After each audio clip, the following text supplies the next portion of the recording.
Dear student, hope so आप लोग ठीक ठाक होंगे। हमने इससे पहले पढ़ा था मेमोरी के मतलब। मेमोरी में हमने मुख्तलिफ तरह की मेमोरीज पढ़ी थी। Primary memory, then primary memory की डिटेल से हमने टाइप्स देखी थी। रैम रोम क्या है, रैम रोम की आगे फर्दर टाइप्स देखी थी। फिर उसके बाद हमने फ्लैश मेमोरी को डिस्कस किया था। आज हमारा बुक का चैप्टर नंबर 4 है स्टोरेज डिवाइस पे, तो उसके लिए हम स्टोरेज डिवाइसेस पे चलते हैं, जिसको हम सेकेंडरी मेमोरी भी कहते हैं या सेकेंडरी स्टोरेज भी किसको कहा जाता है। सेकेंडरी स्टोरेज या स्टोरेज मीडियम क्या होता है? स्टोरेज मीडियम बेसिकली ये तो आपको पता है कि मेमोरी हो, यानी मेन मेमोरी हो, रैम हो या रोम हो, वो जो है बिल्कुल थोड़ी, मतलब उसका डाटा जो है वो स्टोर करते हैं। उसकी डाटा कैपेसिटी जो है वो बहुत थोड़ी होती है। उसमें रैम जो है वो बार बार, मतलब जब भी उसको पावर ऑफ करते हैं तो उसमें से वो वॉलेटाइल है, तो उसमें से डाटा जो है वो रिमूव हो जाता है। और रोम जो है उसके ऊपर नया कोई डाटा स्टोर नहीं किया जाता। तो उस पर्पस के लिए कि हम डाटे को स्टोर कर सकें, ज़्यादा उसकी ज़्यादा मतलब कैपेसिटी हो, उसके अलावा उसमें स्टोरेज कैपेसिटी भी ज़्यादा हो, प्लस ये हो कि जब तक चाहे हम उसको स्टोर कर सकें, नॉन वोलाटाइल हो, तो उस पर्पज़ के लिए हमें स्टोरेज मीडियम की ज़रूरत पेश आती है। इसको सेकेंडरी स्टोरेज भी कहा जाता है, इसको ऑक्सिलरी स्टोरेज भी कहा जाता है, इसको मैस स्टोरेज भी। मैस स्टोरेज से मुराद बहुत ज़्यादा डाटा इसमें सेव करने की एबिलिटी होती है। ये इसको बैकिंग स्टोरेज भी कहा जाता है, यानी बैकअप रखने के लिए या ज़्यादा डाटा रखने के लिए। ठीक है। इसमें स्टोरेज मीडियम की एग्जांपल है हार्ड डिस्क हैं, उसके अलावा सॉलिड स्टेट ड्राइव्स होती हैं, मेमोरी कार्ड्स होते हैं, यूएसबी फ्लैश ड्राइव्स होती हैं, सीडी ऑप्टिकल डिस्क जिनको कहते हैं, मैग्नेटिक स्ट्रिप कार्ड होते हैं, और इसके अलावा स्मार्ट कार्ड होते हैं। आजकल की जो ज़्यादा यूज़ होती हैं वो ये वाली हैं, यानी कि हार्ड डिस्क भी है, सॉलिड स्टेट ड्राइव्स होती हैं, मेमोरी कार्ड्स होते हैं, फ्लैश ड्राइव होती हैं, सीडी वगैरह। ठीक है। स्टोरेज मीडियम जो है ये भी कंपलसरी हिस्सा होता है। स्टोरेज में भी आगे दो तरह की स्टोरेज होती हैं, जिसको स्टोरेज की बात कर रही हूँ यहाँ पे, मैं मेमोरी की बात नहीं कर रही, मैं सिर्फ स्टोरेज की। कुछ ऐसी स्टोरेज होती हैं जो कि कंपलसरी होती हैं कंप्यूटर के लिए, जिसको हम सेकेंडरी स्टोरेज या जिसको हम प्राइमरी स्टोरेज भी, स्टोरेज की बात कर रही हूँ, प्राइमरी मेमोरी की नहीं, प्राइमरी स्टोरेज की बात कर रही हूँ। तो ये ऐसी स्टोरेज हैं जो किसी भी कंप्यूटर या लैपटॉप के साथ अटैच होना मस्ट है। अगर ये नहीं होंगी तो आपका कंप्यूटर जो है वो डाटा स्टोर करने की एबिलिटी उसमें नहीं होगी। एक कैलकुलेटर को जो डिफ्रेंशिएट करता है एक कैलकुलेटर को एक कंप्यूटर से, तो वो होती है उसकी storage capacity. Storage capacity of storage medium is the number of bytes, bytes की फॉर्म में सेव होती है।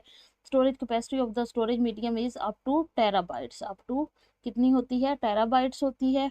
ठीक है। हाँ, अब अगर हम बात करें,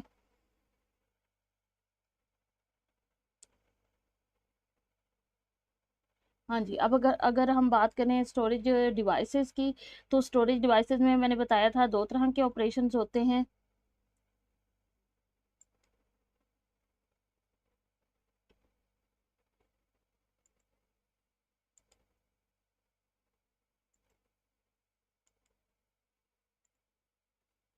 हाँ जी।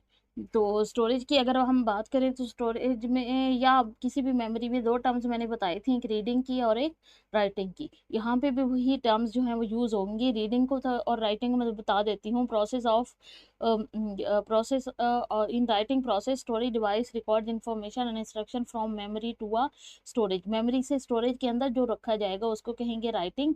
और स्टोरेज से आगे मेमोरी की तरफ या किसी और सॉफ्टवेयर की तरफ या किसी और हार्डवेयर की तरफ जब डाटा मूव करेगा तो उसको, यानी स्टोरेज से जो चीज़ निकालेंगे वो रीडिंग कहलाई जाएगी, स्टोरेज के अंदर जो चीज़ सेव करेंगे उसको राइटिंग कहलाया जाएगा। इसी तरह मेमोरी के पॉइंट ऑफ व्यू से बात करें तो मेमोरी के अंदर जो चीज़ कुछ रखी जाएगी बाहर से वो बोली जाएगी, जो डाटा रखा जाएगा उसको राइटिंग प्रोसेस कहेंगे।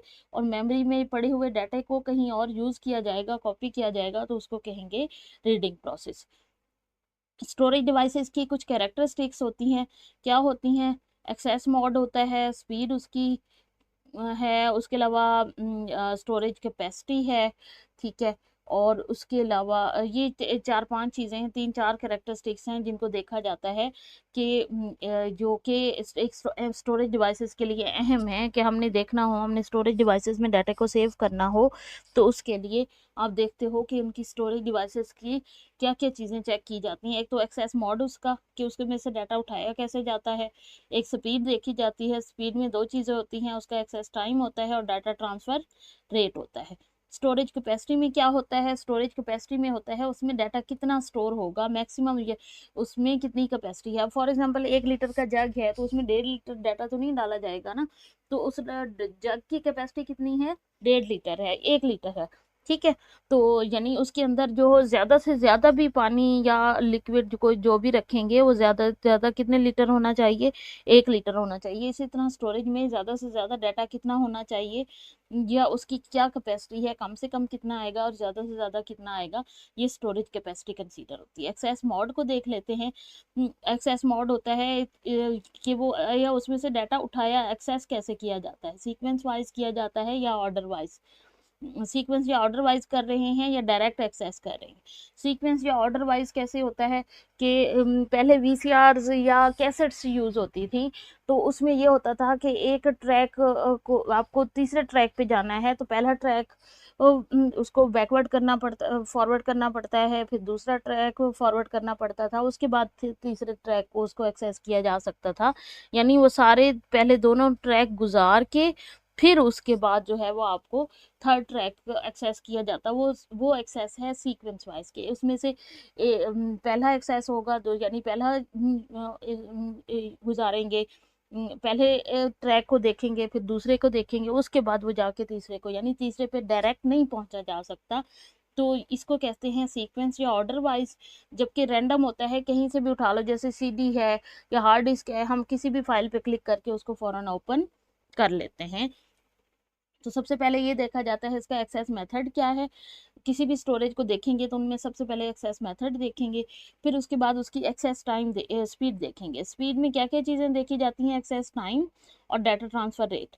Access time, the time taken by storage device to locate data item from a storage medium is called access time. Storage medium से डाटा को उठाने का जो टाइम लगता है उसको उसको कहते हैं एक्सेस टाइम, ठीक है।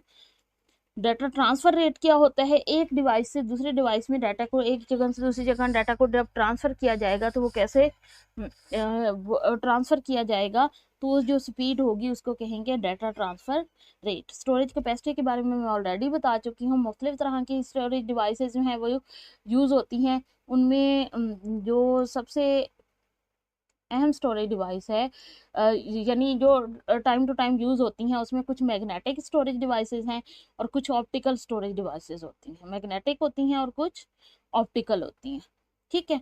तो मैग्नेटिक स्टोरेज डिवाइसेस कौन कौन सी हैं उनको हम देख लेते हैं, फिर फर्दर टेक्नोलॉजी वाइज देखेंगे कि कौन कौन सी हैं। Magnetic storage devices is one of widely used secondary storage in computer, consist of magnetic medium on which the information stores। magnetic disk, जैसे हार्ड डिस्क जो है वो मैग्नेटिक डिस्क होती है। उसके अलावा पहले मैग्नेटिक टेप्स यूज होती थी।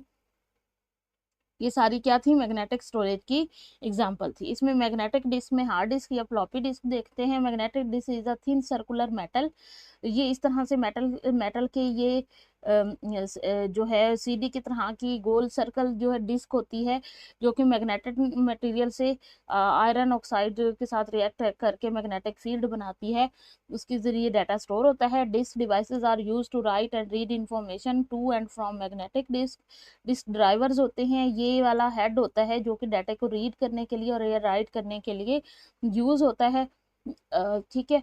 रीड राइट हेड जो है वो यूज होता है। Today hard disk is commonly use in computer secondary secondary storage device के लिए आजकल कौन सी डिवाइस यूज होती हैं, ये हार्ड डिस्क यूज होती हैं, ठीक है। फ्लॉपी और जिप डिस्क जो है वो उनका आजकल बहुत ज़्यादा इस्तेमाल नहीं होता। These disk have been replace, इसकी बजाय ऑप्टिकल डिस्क यानी सीडी डिस्क या यूएसबी ड्राइव वगैरह या सॉलिड स्टेट ड्राइव वगैरह जो है उनका इस्तेमाल होता है। इनका इस्तेमाल जो है वो कम हो गया। ठीक है। उसके बाद डाटा जो है वो मैग्नेटिक डिस्क यानी हार्ड डिस्क वगैरह के ऊपर कैसे स्टोर होता है। मैग्नेटिक डिस्क जो है इसमें सबसे पहले जो है ट्रैक्स होते हैं, ये यूं सर्कुलर वाइज जो है ये क्या है, ट्रैक्स हैं। उन ट्रैक्स को आगे फर्दर डिवाइड किया गया है इस तरीके से, ठीक है। फर्दर जो डिवाइड किया गया है ये क्या बोला जाता है, ये बोला जाएगा सेक्टर, ठीक है। तो यानी पहले ट्रैक्स में डिवाइड होते हैं, फिर सेक्टर में डिवाइड होते हैं, और फिर सेक्टर जो है उनके अंदर डाटा जो है वो इस फॉर्म में सेव किया जाता है, ठीक है। इस फॉर्म में सेव किया जाता है, जो फिल्ड एरिया होगा वो उसमें डाटा मौजूद होगा, जो ब्लैंक एरिया होगा उसमें डाटा मौजूद नहीं होगा। तो उसके लिए पहले हार्ड डिस्क में डिस्क की फॉर्मेटिंग की जाती है, उसमें जो है ट्रैक्स बनाए जाते हैं, फिर उन ट्रैक्स को फर्दर डिवाइड किया जाता है सेक्टर्स में, और फिर सेक्टर्स के अंदर डाटा जो है फर्दर पार्ट्स में डाटा जो है वो सेव होता है, ठीक है। तो process of mapping the surface of the disk is called formatting, यानी इसको मैपिंग किया जाता है, यानी जब ये काम किया जाता है कि लॉजिकली डिवाइड किया जाता है तो उसको कहते हैं फॉर्मेटिंग या उसको इनिशियलाइजिंग कहते हैं। During formatting a disk the operating system divide the disk through the disk drive into different circles, circles को ट्रैक्स कहते हैं, फिर वो ट्रैक्स जो हैं वो आगे फर्दर डिवाइड होते हैं, ठीक है। सिमिलरली वो यहाँ पे नंबर ऑफ ट्रैक्स भी बताए हुए हैं, ठीक है। सिमिलरली हार्ड डिस्क में भी several 100 tracks on each side of each platter, यानी इस ये जो सर्कल डिस्क है इसको प्लेटर उसने नाम दिया है, तो वो 2 या 3 डिस्क पे मुश्तमिल होती है, उसके दोनों साइड पे डाटे को डिवाइड करते हैं, उसके सेक्टर्स ट्रैक्स बनाते हैं। The information is stored in sectors, sectors के अंदर इंफॉर्मेशन स्टोर होती है। In one sector 512 bytes are stored, हर सेक्टर के अंदर 512 बाइट्स जो है वो डाटा स्टोर करने की एबिलिटी उसमें मौजूद होती है। द डिस्क सरफेस में हैव सम बैड सेक्टर्स, कुछ बैड सेक्टर्स भी आ जाते हैं फॉर्मेटिंग के दरमियान, तो वो अनयूजेबल होते हैं, उनको यूज नहीं किया जा सकता, ठीक है। और the number of tracks on the disk, number of sector पर track depend on the disk की कैपेसिटी पे, उस पे होता है, ईच ऑपरेटिंग सिस्टम पे। Each track and sector is assigned और यूनिक नंबर, हर ट्रैक या सेक्टर को एक यूनिक नंबर असाइन कर दिया जाता है। द डाटा इज रीड और write sector wise, sector number wise जो है वो डाटा रीड और राइट किया जाता है, यानी ट्रैक नंबर और फिर सेक्टर नंबर दिया जाता है, फिर वहां से डाटा जो है वो रीड या राइट किया जाएगा। उसके बाद फ्लॉपी डिस्क हैं, फ्लॉपी डिस्क क्या होती हैं, फ्लॉपी डिस्क इज, ये फ्लॉपी डिस्क को हमने देखा कि ये है फ्लॉपी डिस्क, ठीक है। फ्लॉपी डिस्क में किस तरीके से प्लास्टिक का कोटिंग मटेरियल होता है और उसके अंदर जो है मैग्नेटिक मटेरियल होता है, डिस्केट होती है, इसको डिस्केट भी कहा जाता है, ठीक है। तो उसके अंदर जो है ये मुख्तलिफ साइजेस में अवेलेबल हैं, 3.5 इंच में भी होते हैं, ऐसे बड़े साइज में भी अवेलेबल थी। तो हार्ड डिस्क के मुकाबले में ये स्मॉल होती हैं। फ्लॉपी डिस्क का बहुत ज़्यादा यूज़ नहीं होता। फ्लॉपी डिस्क जो है वो आजकल इसकी कम, बस उसके बारे में थोड़ा सा आप देख लोगे, यहाँ से रीड कर लोगे। देन है हार्ड डिस्क, हार्ड डिस्क उसने बहुत ज़्यादा डिटेल से बताया हुआ है, उसकी रीज़न ये है कि जो हार्ड डिस्क होती हैं ये चूँकि आपकी सेकेंडरी स्टोरेज के तौर पे यूज़ होती हैं, हमारे कंप्यूटर के अंदर जो भी डाटा स्टोर होता है, स्टोरेज डिवाइस है, वो बेसिकली क्या होती है, ये हार्ड डिस्क होती है, इसलिए उसने उसको बहुत डिटेल से बताया हुआ है कि इस तरीके से इसके प्लेटर्स होते हैं, रीड राइट हेड होते हैं जो डाटा को रीड करते हैं, इसके अंदर सिलेंडर्स होते हैं, सिलेंडर्स के अंदर डाटा जो है वो प्लेटर्स की फॉर्म में सेव होता है। तो इसकी यानी इसका काम भी बिल्कुल वैसे ही है जैसे यहाँ पे आपने पढ़ा कि इस तरीके से ये डिवाइड होते हैं, फिर डाटा जो है ये एक्सेसिबल होता है। तो हार्ड डिस्क के बारे में अच्छे तरीके से आप लोग रीड करोगे और याद करोगे, और हार्ड डिस्क की परफॉर्मेंस के बारे में हम पढ़ेंगे नेक्स्ट, जो है वो सारा इंशाल्लाह हम बाद में करेंगे, ठीक है। तो आज का लेक्चर जो है बेसिकली हमने क्या क्या पढ़ा, सबसे पहले स्टोरेज डिवाइसेस की डेफिनेशन के बारे में पढ़ा, फिर स्टोरेज डिवाइसेस में जो प्रोसेस होते हैं उनके बारे में पढ़ा, फिर उनकी कैरेक्टरिस्टिक्स के बारे में पढ़ा, फिर हमने मैग्नेटिक स्टोरेज की डेफिनेशन पढ़ी, मैग्नेटिक डिस्क के बारे में पढ़ा, उसमें डाटा कैसे अरेंज किया जाता है, उसमें कौन कौन सी डिस्क आती हैं, फ्लॉपी डिस्क आती है, हार्ड डिस्क आती है, हार्ड डिस्क में डाटा किस तरीके से स्टोर किया जाता है, और उस फिर बताया हुआ है उसमें सीक टाइम कितना है, रोटेशन लेटेंसी क्या होती है, इसको भी हम इंशाल्लाह कल रीड करेंगे।